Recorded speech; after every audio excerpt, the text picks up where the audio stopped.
गाजियाबाद के खोड़ा एरिया से एक ऐसा केस सामने आया है जिसने पूरे यूपी में पॉलिटिकल और पब्लिक रिएक्शन क्रिएट कर दिया है। एक 17 साल के स्टूडेंट सूर्य प्रताप चौहान के मर्डर केस में अब पुलिस एनकाउंटर, बुलडोजर नोटिस और फेक एनकाउंटर के एलिगेशंस तक बात पहुंच चुकी है। मैं हूं रताना मित्तल और आप देख रहे हैं वन इंडिया हिंदी। लेकिन इस केस में क्या कंफर्म्ड है और क्या सिर्फ एलिगेशंस है, आज पूरा सीक्वेंस सिंपल लैंग्वेज में समझते हैं। 28 मई 2026 को क्लास 11 के स्टूडेंट सूर्य प्रताप चौहान पर एलिजिडली नाइफ अटैक हुआ था खोड़ा एरिया गाजियाबाद में। बाद में ट्रीटमेंट के दौरान उनकी डेथ हो गई। फैमिली की कंप्लेंट के बाद पुलिस ने मल्टीपल अक्यूज के अगेंस्ट एफआईआर रजिस्टर करी। पुलिस और लोकल रिपोर्ट्स के मुताबिक सूर्य और अक्यूज एक दूसरे को पहले से जानते थे। इन्वेस्टिगेटर्स ये भी देख रहे हैं कि क्या किसी पर्सनल डिस्प्यूट या मोटरसाइकिल रिलेटेड आर्ग्यूमेंट ने इस कन्फ्रंटेशन को ट्रिगर किया था और फिर इस केस ने ड्रामेटिक टर्न लिया।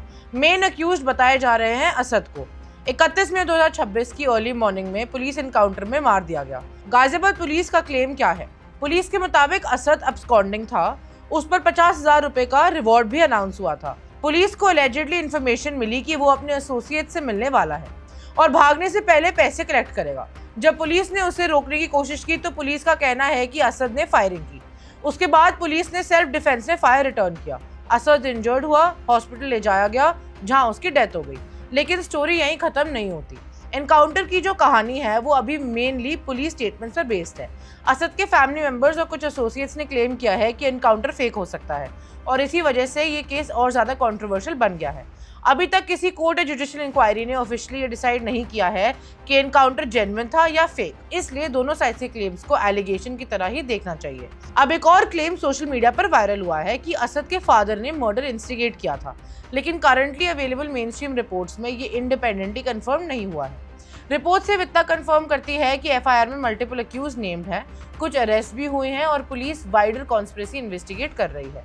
लेकिन असद के फादर का डायरेक्ट इन्वॉल्वमेंट अभी तक लीगली एस्टैब्लिश नहीं हुआ है, तो इस क्लेम को भी सिर्फ एलिगेशन माना जाएगा जब तक इन्वेस्टिगेशन कंप्लीट नहीं होती। और अब आता है बुलडोजर एंगल। 1 जून 2026 को गाजियाबाद एडमिनिस्ट्रेशन ने रिपोर्टेडली असद के फैमिली हाउस को नोटिस इशू किया। ये हाउस नवनीत विहार खोड़ा एरिया से लिंक्ड बताया जा रहा है। ऑफिशियल का कहना है कि स्ट्रक्चर एलिजिडली गवर्नमेंट या पब्लिक लैंड पर इंक्रोचमेंट करके बना था। एडमिनिस्ट्रेशन ने इंक्रोचमेंट नोटिस सर्व किया और फैमिली को रिस्पॉन्स देने को कहा। लेकिन ये भी एक इम्पॉर्टेंट लीगल पॉइंट है।